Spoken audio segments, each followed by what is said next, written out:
Yesterday, a top 20 token called Mantra or Ohm crashed 90%, leading me to search for answers along with many other people like Zach XBT, who actually helped with this investigation. And together, I think we put together a lot to inform the public. I interviewed the CEO, JP Mullen. You'll be hearing from him in a second. I do want to say there were a lot of twists and turns to this story. There's an entire angle of this interview I later fact-checked and proved wrong, which is that I was given a tip that there was this OTC seller that was market making for Mantra and had his hands in the whole thing. And I was like, I thought that really was part of the reason it all went down. Now, JP on our call denies it. So then I kind of went back and I did a bunch of sourcing to actually confront the guy behind it. I dug through who he is. It turns out he's faked being a market maker before. He faked being a market maker for a real market maker that was really arrested by the feds. It's a long story. I might get a whole separate thing about that. But what's funny about this, and the only reason this interview still exists, is because we talk about that and it turned out to be wrong. Normally I might scrap the interview, but in the process of confronting the CEO about this guy, he actually admits to doing something very similar to what this guy claimed he was doing. So understand, when I confront JP with this mysterious Mr. P, okay, this guy is like a professional con artist of some kind, or at least I believe he's lied historically on similar things. So don't believe that. But in the process, we get some interesting admissions as to what happened to the OM token. Was it manipulated? Was the OTC sales what killed the project? Was it liquidations? I will let you decide. Here's the interview. All right. JP Mullen, CEO of Mantra, the token that just crashed. You're here to talk about what happened, hopefully clear up some problems. Yep. Let's just start with your side of the story.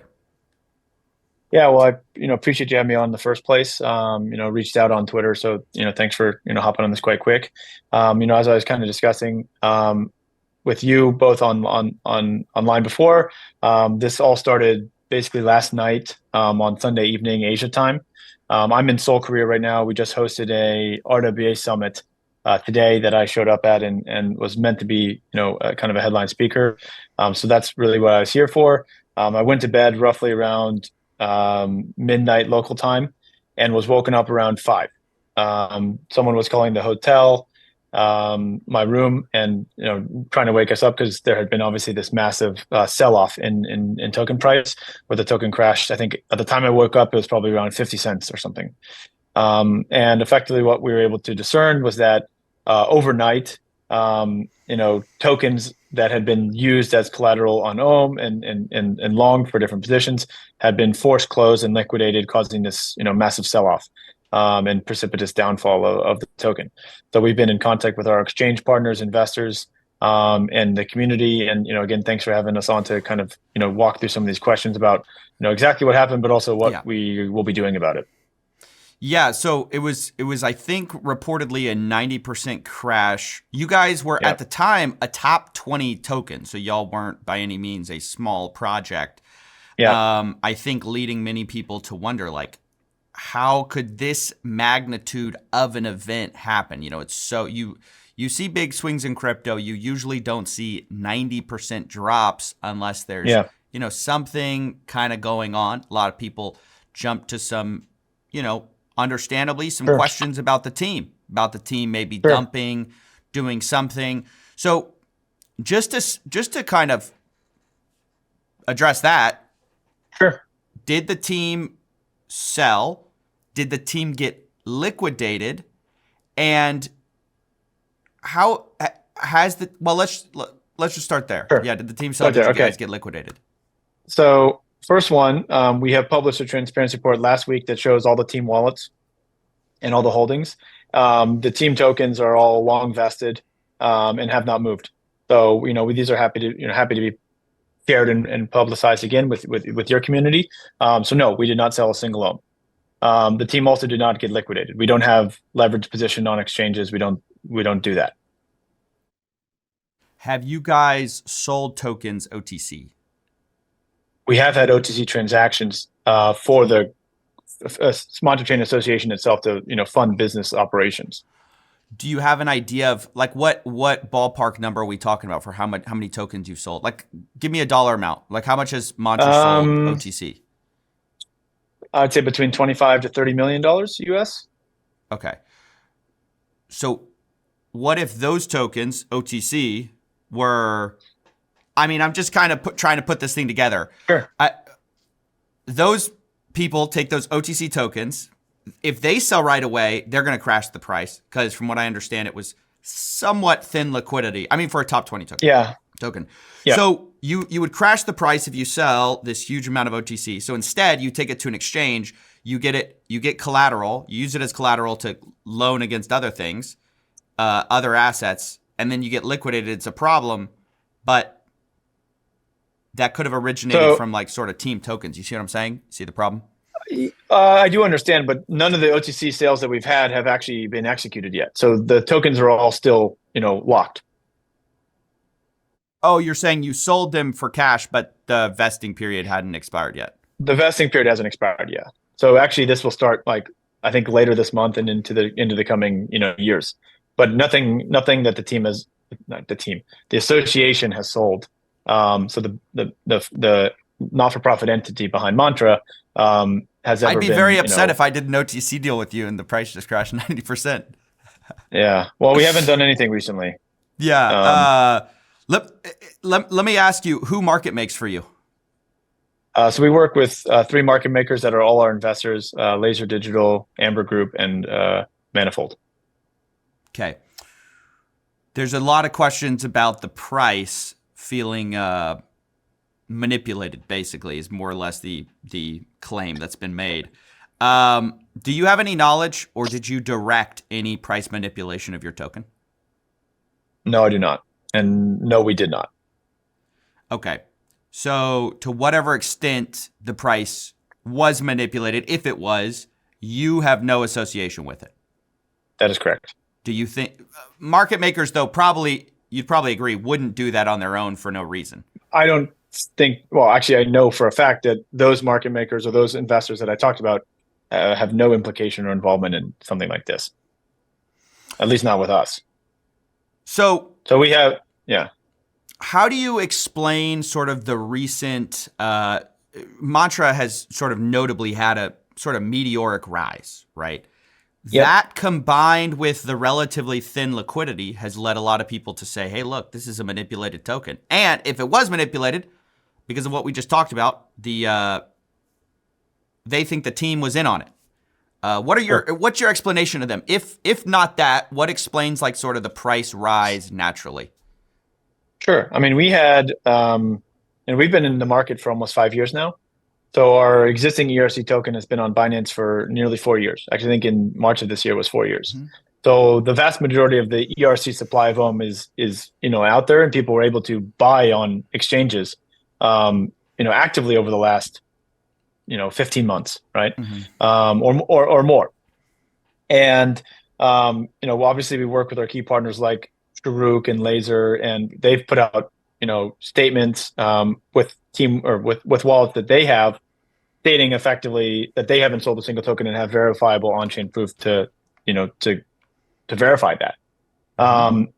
The activities of others who had liquid ERC tokens or liquid tokens in the market that were being used as collateral, we didn't have any knowledge about.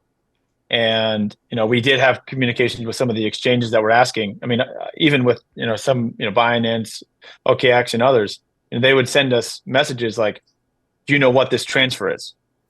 And I would say, I don't have any clue, because they would send transactions and wallets that I honestly just am not aware of, and I don't know where they come from, or it was funded by another exchange and was a fresh wallet.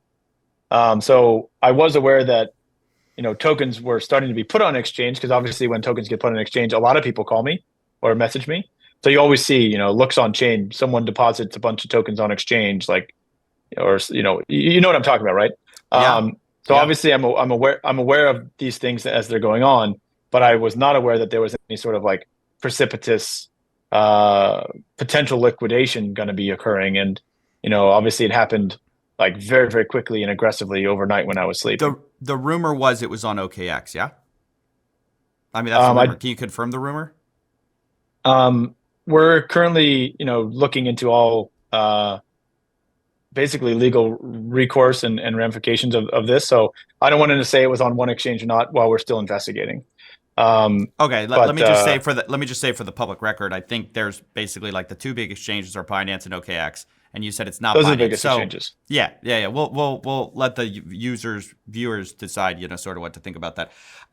So one thing that is really concerning to me is a lot of people were talking about leading up to the crash. There was a ton of OTC deals being made. Okay, I'm sure you've heard the same things. So I understand that you're saying, okay, the association sold some OTC. Do you know if the market makers sold OTC as well? Not that I'm aware of. I mean, for example, as far as I'm aware, Amber, Laser, and Manifold haven't sold a single token, and they haven't even been delivered any mainnet tokens, which are where they would be getting these OTC deals from anyway. So that would start literally, the earliest one would be this month.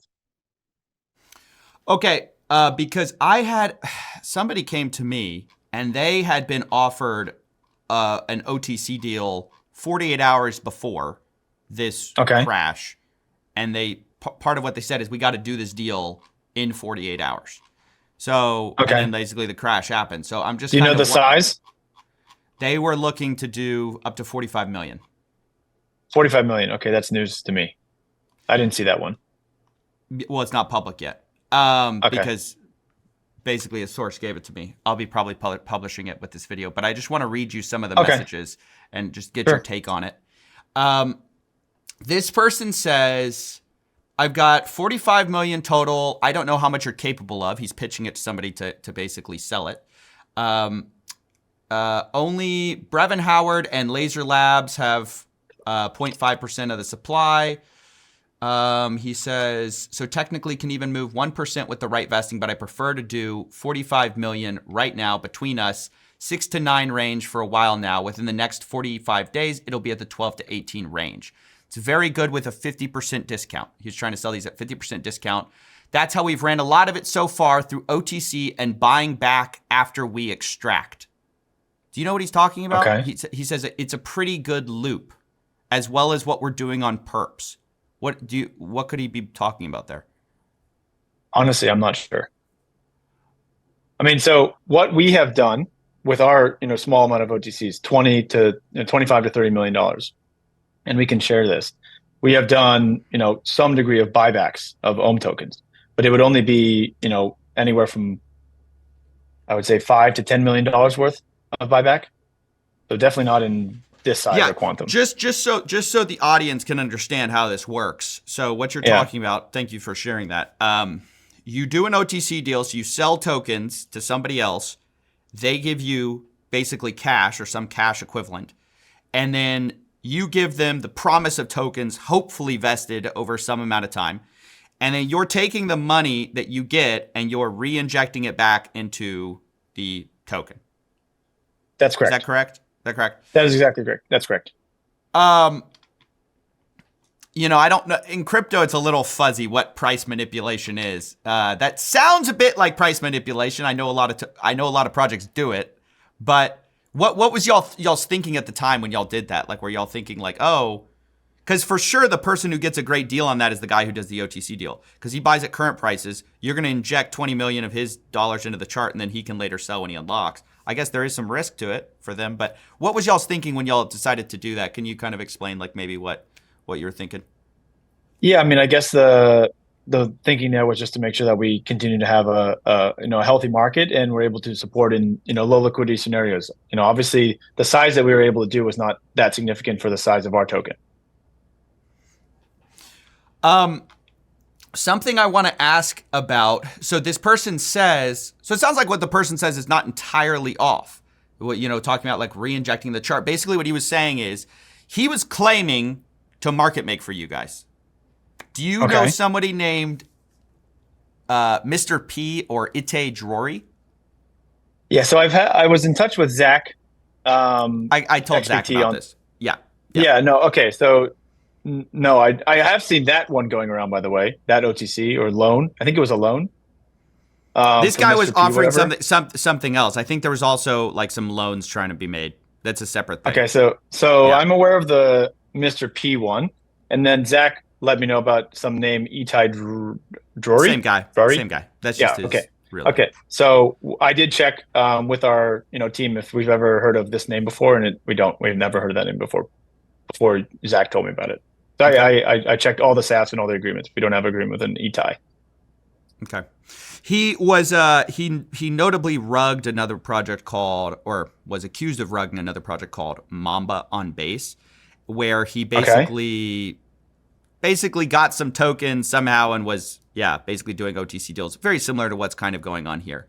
Or what Mamba he's on base. Is that what yeah, you said? that's another Okay, I've never heard of project. that one. I've Yeah. never heard of that one.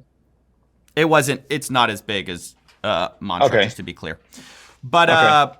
it sort of had a similar kind of catastrophic collapse. But yeah, what's just kind of surprising about this is, basically he's claiming like, look, you're gonna give me Tether, I'm gonna give Yeah. you Mantra, I'll reinject it in the chart, and the price is gonna go up. That's basically his pitch. Sounds like y'all were doing Yeah. something somewhat similar.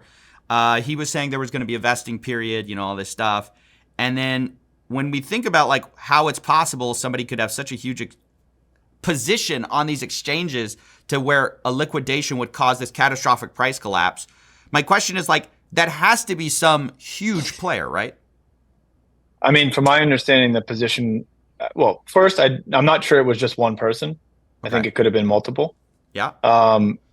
But aside from that, I mean, I think it was in the size of hundreds of millions of dollars. Who could have had that size of position? I mean, if you have been a supporter of Ohm or been in the market for, even just the end of last year, if you take a, 20, 30 million position, which is obviously large, but, clearly these are big players. That's easily, and that went up from $1 just in, the fall to a peak of $9 in February. So it's feasible, but there's a lot of people who could have rid that up in a pretty significant fashion. And obviously, we work with large institutional partners, but again, that's why we want to publicly show that the key partners like Laser, like Sharuk, and whatnot haven't sold a single token. Yeah. Do you know the guy's name that got liquidated, or the person? We're not sure yet. Again, we think it was a group of people, not necessarily one single person, but we're still trying to figure out that because it was like there's a bunch of wallets that deposited onto exchanges and whatnot. So we're still trying to figure out exactly what happened. We've been in contact with our institutional partners to try to figure out what's exactly going on, but we don't know who was liquidated. So it seems like somebody had a huge position that they very likely couldn't have sold off. I'm looking at like the amount of money it would take to move Ohm like 2% on Binance on CoinMarketCap, and it's like $350,000. So you cannot move, $100 million easily, right? In this token. Sure. So instead, they use it as collateral on OKX or Binance. You're not confirming. Yep. And then they get liquidated. Price like falls so much. I mean, I guess my question is like, looking back, do you regret sort of pumping the chart to 9 or 6 or whatever the peak was? I mean, I would say we never pumped the chart to anything, right? So You that's did. just You not said something you we've did a ever. buyback, right? Like you did the. I mean, like big we have buyback? done small. No, we've done small amounts of buybacks in the range of 10-ish million dollars. I can get the That exact seems numbers. big. I mean, I don't know other projects, but if you can move the price I would say 2%. I'd say that's relatively small, and it's not like we did it in one go. This has been over the course of the last 15 months. I assume you're using your market maker to do that, right? You're not just That's like correct. injecting directly. Okay. Yeah, we So wouldn't do it directly. And this wouldn't okay. be. This is not a buyback to pump. This is more of a make sure that it can be supported, like actively entering the market, not necessarily in one go. What does that mean? Can you explain what that means to the audience? So when you say it's not to pump it, we're doing it to support it. What do you mean? Do you have like a level you're trying to support it at? Do you tell your market makers, I want it at like 5, or I want it at like, where do you want to support it at? What does that mean? We've never put in levels or supports or anything like this. So it's more just a discretionary, this is going to be used to enter the market over the next, you do a TWAP over 30 days or something like this. Okay. If that is the case, though, that would have a positive effect on price, though, right? Like if you're just saying, like, hey, put in It could 10 million for it 30 could days, for potentially, example. it could potentially, yes. It would, though. Well, Wait. It definitely would.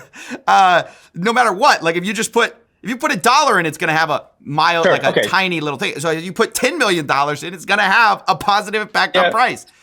Fair enough. Fair enough. That's Okay.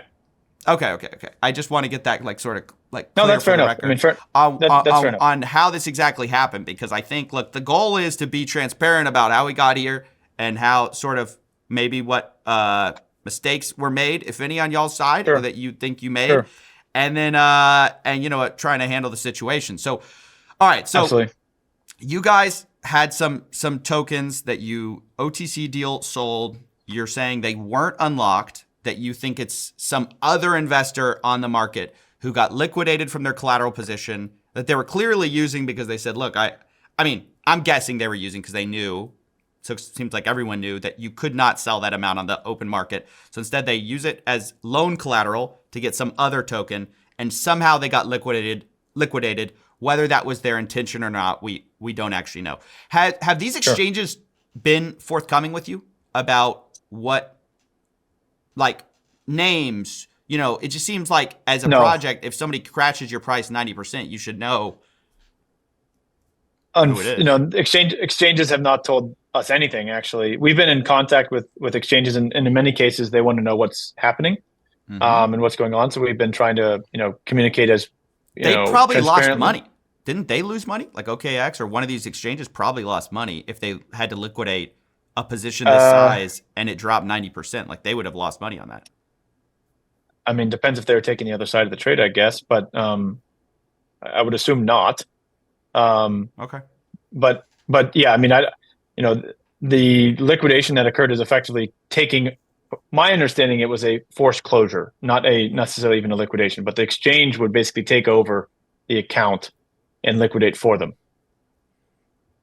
Right. No. I know, but they're taking on basically bad debt, because let's say they had collateralized it at 100 million. They're not going to get 100 million out if the price is falling while they're selling, right? Sure. So that was just more my question. Okay, so I think the main question that everyone's trying to get to is, what did you guys know when? Sure. And it sounds like, first you told me like, okay, we never had any market manipulation with the market makers. There's a little bit, but I guess we can. I don't think you're saying you don't see it that way. You don't see it as manipulation. But my question is, did you see this as a risk when you saw the price go so high? You said you didn't manipulate it to get there, but there was very thin liquidity. People had huge positions, as you know. Did you see this as a risk? And are you surprised this happened? Are you suspecting it? Basically, like, yeah, go ahead. I mean, I definitely surprised that this happened, as kind of quickly and aggressively as it did. I never expected to wake up one morning and see the token down 80%. That wasn't an exploit, or a hack, and obviously it wasn't. I guess there's always a risk when these things go up the amount that they did, but we continue to have large institutional support and backing, including major financial institutions, multi-billion-dollar hedge funds, banks, etc. So, yes, was the price appreciation still, to me, even a little bit crazy? Yes, it was, honestly. But I think we were doing everything we could to build as much substance and value behind it to support our price and support what we were building and support our, ambitions and vision for the future. It looks like most of this price appreciation was in the last, I call it 3 or 4 months. Can I ask you, when did you do that TWAP trade, or like whatever you did, like you're doing these OTC deals? When would you have injected that money into the chart? Was it around that time? No, it would have been over the last, literally from the inception. from 2024 basically. So over the last 15 months. Yeah, because it looks like most of the price change happened sometime after the election, and then in this year. So we launched our chain. The mainnet launched in the end of October. And then we had an announcement with Vara where we got our licensing in February, beginning of February. And we had our Dalmok deal, where there's $1 billion, transaction with Dalmok for tokenized real estate in the UAE in the beginning of January. So these also had impacts. Let me just read you a bit more of this Mr. P's messages, because I just want you to know what was being said about your token. I'd appreciate that. This person says, he's going to take USDT, and he says, by injection, I mean buyback. It's going mostly towards market buying. Vesting is just to avoid front running. Math is simple. For me, every 1 million USDT that he OTCs is about plus 30 to 40 million market cap, give or take. I can extract about 20% of that, meaning every 1 million turns into $6 to $8 million. Now, it takes time, not immediately. We're constantly buying and selling. Also, when you have a vesting and we can front run the selling, obviously they make a profit, but it doesn't come off as a surprise. Basically, the OTC deals obviously do very well for the OTC buyers. Sure. Now, that doesn't sound too far off from what you're telling me. I mean, maybe it's a more cynical, brash way to put it, but that sounds similar to what you're telling me. I mean, make this make sense. You're saying you've never heard of the guy. Maybe he works with one of your market makers. We don't know. But this guy, right before this huge dump, is sort of laying out a plan here, which doesn't seem too dissimilar from what may have been happening. Maybe put in a more cynical light. I mean, would you agree with that? Not entirely, to be honest. I mean, there was no extraction or, anything that was bought back was never recycled and sold again. It was held in token. I think he's talking about it from a market maker side, he's just saying like, I'm buying, I'm selling, I'm buying, I'm selling. I'm like extracting in terms of maybe like a. I know, but what I'm saying is, whenever we would do something like this, there was no selling. You're just buying. That's correct. Okay. And you're saying the total amount you probably did was between 10 or 20. I mean, do you remember which one it was? I think closer to 10. Closer to 10 million. Yeah. Okay. Interesting. I'm trying to. It's so weird because in this world, this is this kind of, you're pumping the price is sort of seen as like, some people see it as good. I mean, I don't know really how to think about it. Are you sure there's no OTC deals unlocked? It just seems so surprising. What discounts were you giving on that? It's hard to sell that amount of money. 50%? Sorry, which discounts on what exactly? OTC deals on that you did. on the deals that we've done. Yeah. It would be anywhere from 30 to 50%, and usually the vesting was 12, 24-month type of locks, or sometimes it was like 9/9 or 6/12 or something like this. But nothing has come liquid yet. Okay. It will be starting in the coming months, but nothing has come liquid yet. So basically we have these two buckets, right? We have the pre-seed bucket, which is a 12 plus 24. Mm-hmm. So 12 from October, and we have a seed bucket, which is 6 plus 12. So starting from now, or now-ish, for the next 12 months, there'll be linear unlocking of investors who are part of those OTC transactions. And those people did not get their tokens. They couldn't even use them as collateral. That's correct. They're all mainnet ohm coins. They're all sat in Anchorage custody right now. I'm just trying to figure out. Okay, like help me through the math, right? So like you're saying, okay, there's these OTC deals are not unlocked. Somebody's this huge player with, you're saying basically $100 million plus that they had as collateral on another exchange, which dumped. How? Yeah. What if that person, that person? Why didn't they just do an OTC deal if they could have gotten it cheaper through you? Like why? If you're such a big whale that you can afford this amount of ohm token, why not buy OTC? I mean, we wouldn't. Who is this player? Well, we wouldn't. Well, that's what I'm saying. We wouldn't just sell to anyone. So we would do OTCs with funds, and we would make sure that obviously we do KYC on all of our investors. This sounds like someone who would not pass a KYC check. or not even want to give up their identity, funds frankly. aren't super nice to projects. I don't know if you're new, but Yeah. like obviously No, you're no, not. for sure. You know, funds Yeah. will dump as soon as they can. That's why you have a vesting schedule. I mean, Of course. so let's be clear. Whoever this was, they don't feel like they owe your project anything. They don't, and That's for sure. It could be a fund. It could not be a fund. It's not some shady actor necessarily. Like there's a lot of people in crypto who will give you their full name and then torture the project. But we would make sure we're doing our due diligence on who we're working with, right? So that's why we work with people like Laser, Farouk, and Amber and others that are reputable names in the space. It doesn't mean they won't ever sell, but they're not like unknown commodities. Like I don't know who. I mean, I can tell you categorically, I don't know someone named Itai Dore. I don't know a Mr. P. So how much of the supply does Mantra control? I'm just trying to figure out like how much does you and your market makers, like basically the people within the sort of controlled system control versus the uncontrolled, like sort of public supply? So, I mean, there's roughly about 900 and I think 60 million tokens in circulation right now. Yeah. Try to go percentages for me. That'll be easier. Okay, 960 out of 1.8 billion. So roughly, let's say 55% is in circulation. Okay.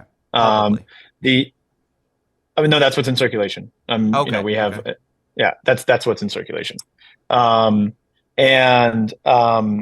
the market making agreements that we have are all, 1 to 3 million tokens per contract. So we're talking small amounts comparatively. So I think there's probably a total of less than 10 million in market making loans. How much do you guys control of the supply? So the percentages. The team Try token to give me percentages. Yeah. In circulation right now? Or yeah, total? how much do you and your team control, like in percentages across all your, not just like if you bought open market, if you have team allocations, like just like total control? Okay, so control of circulating, I would say roughly 1% of supply, so about 18 million out of 1.8 billion tokens. Okay. And in total, there is an additional 300 million tokens. So another, but that's locked for 30 months and then another 30-month linear. So that's long dated. Okay, so the unlocked amount you guys own, like 1%, you're saying? Or roughly? Correct. It should be roughly around 1%. Unlocked. So could that have been the thing that got, I mean, all you have to do is move it to an exchange and you can do this. Like, I could even see the logic of like, well, I'm using it as collateral. I'm not even selling. I'm just we've publicized these wallets and none of this has been moved to exchanges. So we can 100% say that didn't happen. So where are you getting your money to fund operations? Is it these OTC deals? Yeah, from OTCs or other fundraisers. So the group businesses also raise equity. Okay, interesting. Do you know a guy, Danko Mancheski?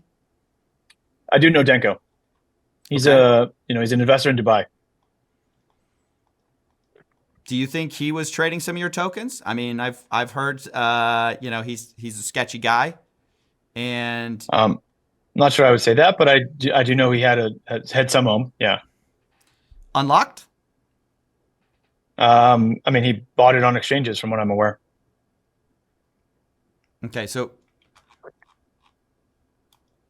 do you know if he's involved at all? No. Yes. I mean, I've just seen his name floating around. No, I mean, I know by Zach XBT. I think he was saying that he was trying to facilitate some stuff last minute. Right. I do know Danko. Yeah. Yeah, I do know Danko. Yeah. So can you confirm or deny that this guy had anything to do with it? I would deny knowing if he had anything to do with it, but I do know Danko did have a known position. I have met him in Dubai. I've known him from the Polkadot days, actually. What size? Do you have any idea of the size? I do not. Okay. I imagine there aren't too many people with $100 million sizes. I think would probably be fair to say. Okay. Well, this is a weird one because, a lot of people are saying, do you regret like pumping the price? I guess I haven't gotten that from you. I don't know if you do or not. You see, I mean, again, I don't feel like I or the team pumped the price. You did though. You sold OTC, then you re-injected it back in the chart, right? That's pumping the price. I mean, I think we're gonna have to agree to disagree, but Wait. No. This is not a matter of agreeing to disagree. This is just a statement of definitions. Okay, pumping is when okay, the price meaningfully appreciates, right? sure, Usually, it involves somebody who's inside the token or wants the token to go up. They put sure, in some amount of money to make the price go up. When you OTC dealing, you get some Tether or whatever you get, USDC, yep, whatever. And then you say to your market maker, hey, in your words, I just want you to buy for the next whatever months. sure, That is pumping the price. Yes or no? sure, yes. Okay. I guess I would say I that don't want to force you into saying that, but hold up. No. So let me just be clear. I would say that can have a positive impact on the price, or that would necessarily have a positive impact on the price. I wouldn't necessarily say that's going to pump the price. You can use bids to do a lot of different things. It can be to protect downside. It can also be to support to the upside. Fair? yeah, fair. But you're saying you didn't tell them to support at a certain level. So when you're saying like protect downside, you're saying you never said, hey, keep it at 6. Discretionary. The markets go up and down. If you do it over a certain period of time, that can impact in both directions, right? If you only buy up, it's going to impact in one direction. Sure, but this could also be about hey, there's going to be unlocks or something like this, and we want to make sure that we're supportive of that. People do this all the time where they raise Is that capital. why y'all did it? Because you knew there would be unlocks? Well, I mean, we have future unlocks coming, right? But Right. obviously, this has been executed prior to all this happening. Right, but you said you might do it in anticipation of an unlock. What I'm asking is, did you do it in anticipation of an unlock? We did do it in anticipation or during the process of tokens coming onto the market because of this new chain that we launched at the end of last year. That obviously had an increase in token supply. Who got those tokens? What do you mean? Like basically, you're saying, hey, if tokens get unlocked, we might support the price. People have been staking for the last 6 months, right? And there's an inflationary model on the token. So if you stake, you get staking rewards, and the staking rewards are liquid. So there's new tokens that have entered the market over this period of time, right? Wait, yes. Do people with locked tokens like the team get staking rewards? Can you stake your own tokens? The team tokens are staked to support the network, but there's a verifiable public wallet that shows where all the tokens have gone, and they haven't been touched. They're not unlocked. The staking rewards are unlocked though. No, they're not. They're in custody, and I can show you the wallet. I mean, it hasn't been touched. No. I'm asking, are the staking rewards unlocked or are they also locked? For our investors or for the team? Both are locked. Both are locked. Okay. Yeah, both are locked. But you were concerned about staking rewards coming online. That's why you did. Because other people have been staking that have tokens from ERC. We've had 100 million tokens bridge from ERC to mainnet. Okay. And they have been staked, right? Those tokens were online. Those tokens are going to be unlocked. They might sell. So you're putting money into the chart to support the price. Yes. And were you guys going to do that when these OTC deals were coming online as well? I assume that would be a pretty big impact on the price. If these OTC deals are coming online, there's millions of tokens being unlocked. Would you want to support it in that case? I mean, we had been looking to explore future OTCs, but we hadn't actually transacted anything recently.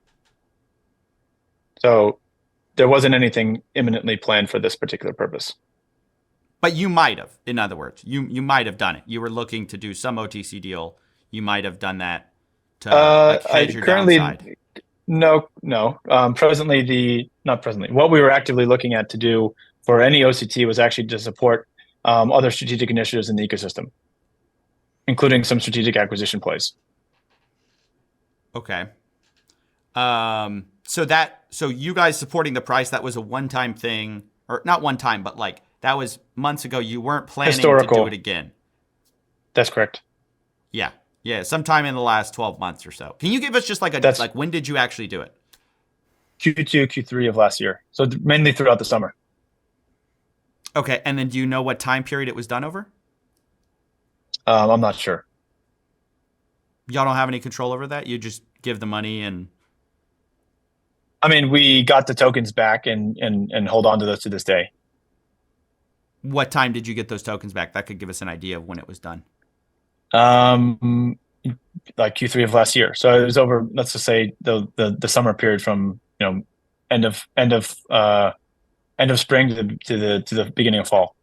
Lastly, I guess I'm wondering, like, what do you think is going to happen when these OTC deals you've done at a deep discount and then the price appreciated? Well, I guess it's maybe not as high as it was for sure. What do you think's going to happen? These people are going to dump. You have to kind of anticipate that to get their Sure. I mean, price obviously, back. I mean, get their investment. of course. Yeah, I mean, obviously, we have unlocks happening in the, over the next months and years. And we'll continue to build out the ecosystem and support as much as we can so that people have a reason to stake Ohm, hold it, and continue to see it as an asset that will be a critical part of our ecosystem going forward. And obviously, if people want to sell that, that's their prerogative. Okay. But just to put a fine point on this, you're saying you guys did not sell. You're saying it was not your collateral that was liquidated. And That's correct. It's someone else in some exchange. That's correct. And I think we disagree on the meaning of pump, but that's Sure. that's a separate thing. Okay, JP, thank you for kind of shedding some light. I appreciate it. No, I think thank for having me on. Sure. Appreciate you asking the tough questions, and obviously, Yeah. we'll continue to share information with you guys going forward. So if there's anything we can do to support that, we'll be in touch. Awesome. Thank you. Bye-bye. Okay, that's our interview. I also want to just update that as I was working with Zach XBT on this story, we approached or got in touch with Mr. P. When confronted about the fact that he was not a market maker like he was claiming and he was doing these OTC deals, I was like, are you trying to scam people? What were you doing? This person says, oh no, I am a market maker. I will run it, but he denied being an Ohm market maker. He then showed me this screenshot of I guess a lot of money in his wallet. I think that's what it's supposed to be, like 386 million or something. I don't think that's real. He says, you're trying to tarnish my name. JP denies you ever market making, but is he lying? He says, well, I can buy your whole dynasty.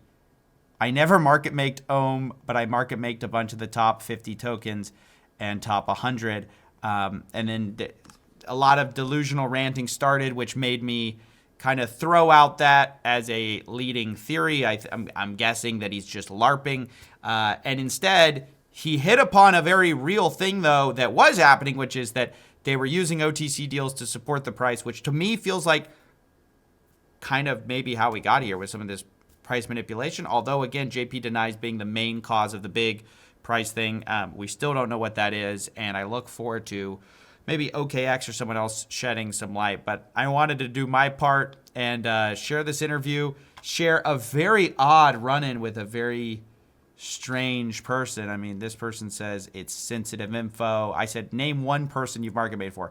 Why would I? It's sensitive info. You definitely don't want trouble with me. You're tarnishing my name for no reason. And I said, you're the one claiming to do it. So, weird story. I might get into that another time. But yeah, I just wanted to close the loop on that, get that denial in there.